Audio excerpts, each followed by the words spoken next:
Pues buenas tardes.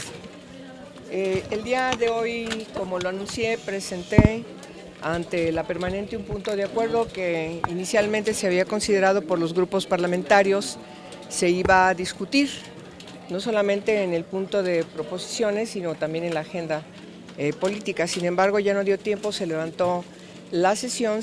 Yo creo muy relevante que les anuncie que este punto de acuerdo sobre el albergue Gran Familia de Michoacán, y que poco a poco salen a relucir todos los datos de cómo ha venido manteniéndose desde su origen y transformándose desde su origen este albergue, es necesario que haya con mucha puntualidad una verificación de tal manera que se distingan con mucha puntualidad cuáles son las leyes, los distintos ordenamientos que se han estado violando por la instalación y el funcionamiento de este albergue. Entonces, el punto de acuerdo ya fue turnado. Obviamente nos parece muy importante que el Procurador General de la República nos explique. Es la única autoridad que se ha atrevido a entrar a verificar cómo se encuentra este albergue, que durante años se sabía, habían distintas denuncias de padres de familia que no podían tener acceso a sus hijos. Las personas que vivían aquí estaban privadas de su libertad, estaban retenidas contra su voluntad, y eso configura diversas comisiones de delito.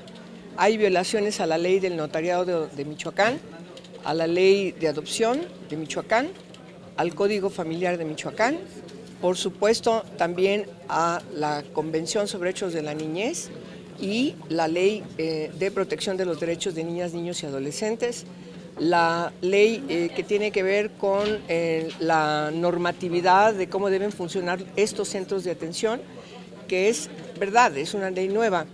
Ustedes recordarán que después de lo de la guardería ABC se determinó hacer una ley de este tipo para que hubiera un censo. No tenemos ese censo, por lo tanto también ese es otro punto de acuerdo, que estamos planteando que se nos informe cómo se está procesando el precepto de esa ley respecto de hacer un censo nacional para conocer cómo se encuentran todos estos centros de atención en sus distintas modalidades. Nos parece que ya no era posible volver a vivir un asunto parecido a Casitas del Sur, que conocimos muy bien. Sin embargo, nos hemos encontrado que el caso de la Gran Familia es peor, es mucho peor. Hay violaciones a niñas, a niños, además de la privación de la libertad de personas incluso adultas que nacieron ahí, nunca salieron, apenas están saliendo a la calle. Hay, denota además una gran complicidad por parte de todas las autoridades de los tres órdenes de gobierno durante muchas decenas de años, y creo que ha sido emblemática el sistema que nos ha demostrado se utilizaba por parte de quien fundó y dirigía este gran albergue. Es decir, si no me pegas, no me quieres, y por supuesto la disciplina era en base a golpes. Hay casos realmente patéticos en el sentido de situaciones en la cara, en todo su sistema corporal de su cara, por las torturas que se infligían a quienes se portaban mal. Portarse mal era incluso pedir un pan. Entonces, hay muy claramente una opinión favorable de quienes no pasaron del primer patio. El problema es el segundo patio. Estamos hablando de lo blanco a lo negro. Estás hablando de una situación de 180 grados de diferencia.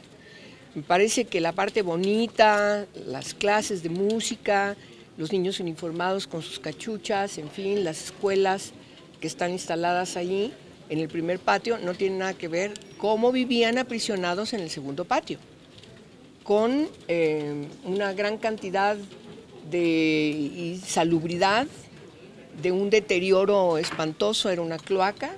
Los videos que hemos visto, las fotografías que hemos visto, evidencian que eso no es nuevo. Por supuesto que no se da a partir de cuando una persona llega a cierta edad y entonces ya no tiene control, ya no puede dirigir. Eso no es verdad. Esto fue construido durante decenas de años, además, insisto, con la complicidad de las autoridades del municipio, del estado y a nivel federal. El gran mérito del Procurador General de la República es que entró ante una situación que todo el mundo sabía. En Zamora se perpetró una especie de limpieza social. Niños abandonados, niños delincuentes, niños maltratados, niños castigados por sus familias porque se habían portado mal, niños que habían nacido allí, niñas y niños, se hicieron adultos algunos de ellos y todos viviendo juntos.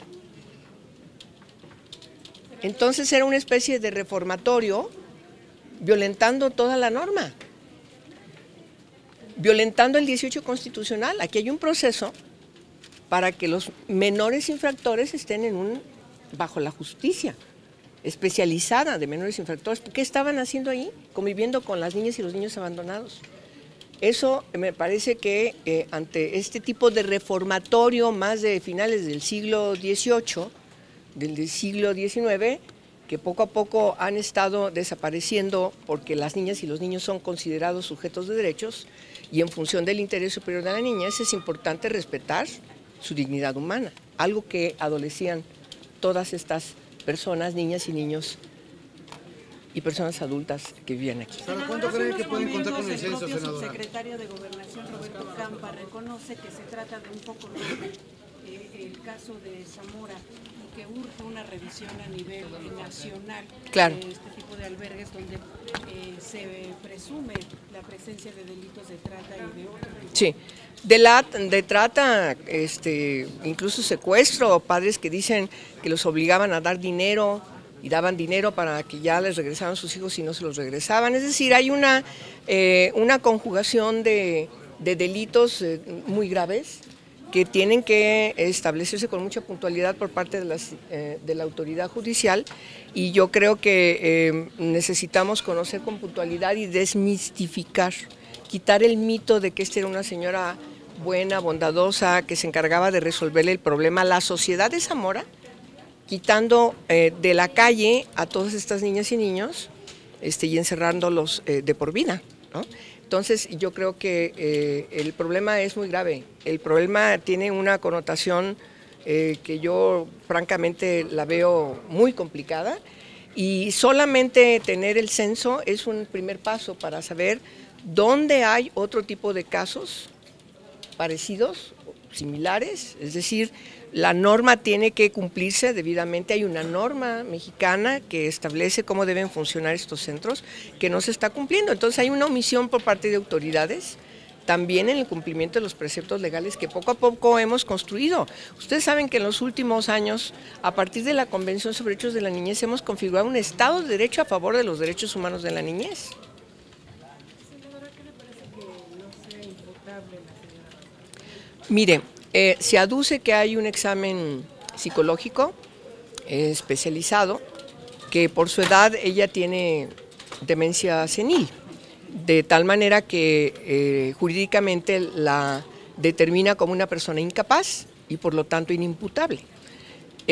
Más allá de que yo tenga mis dudas, basta leer, ver las entrevistas que da, que yo la veo como una persona con un gran raciocinio. Quizás tiene su salud menguada por ser una persona de más de 80 años, pero a ver, el descuido de lo que ahora estamos viendo no viene a partir de que ella tiene 80 años, 75 años, 70 años. Ella vive, duerme en el segundo patio, abajo donde están todos los dormitorios, que tienen barrotes, que los encierran con cadenas y candados. Ella vive allá adentro del segundo patio.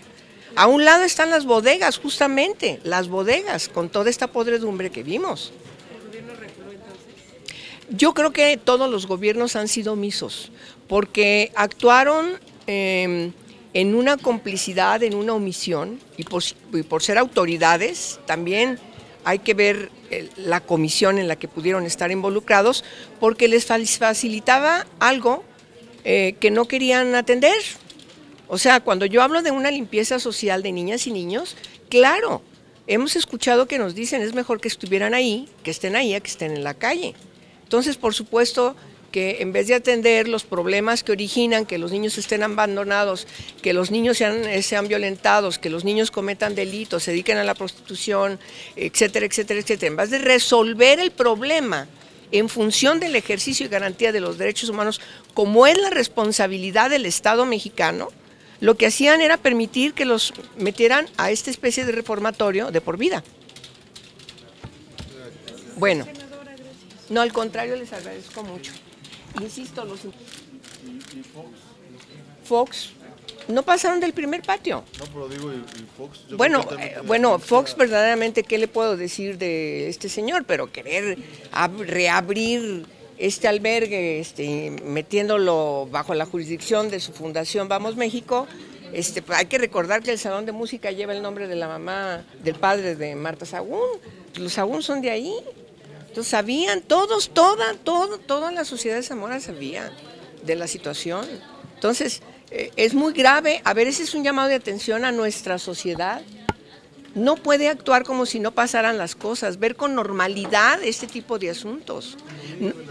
Los niños de la calle, ahí los encerraban. Hay que atender efectivamente, integralmente, todas esas situaciones de vulnerabilidad y riesgo de todos estos grupos sociales, de niñas y niños que están siendo desatendidos por sus familias, pero también por el Estado, como dice el artículo 4 constitucional. ¿Qué reforma usted ve a los niños pidiendo limosna vestidos de payasos? Pues sí, eso francamente es una llamada de atención. Bueno, gracias.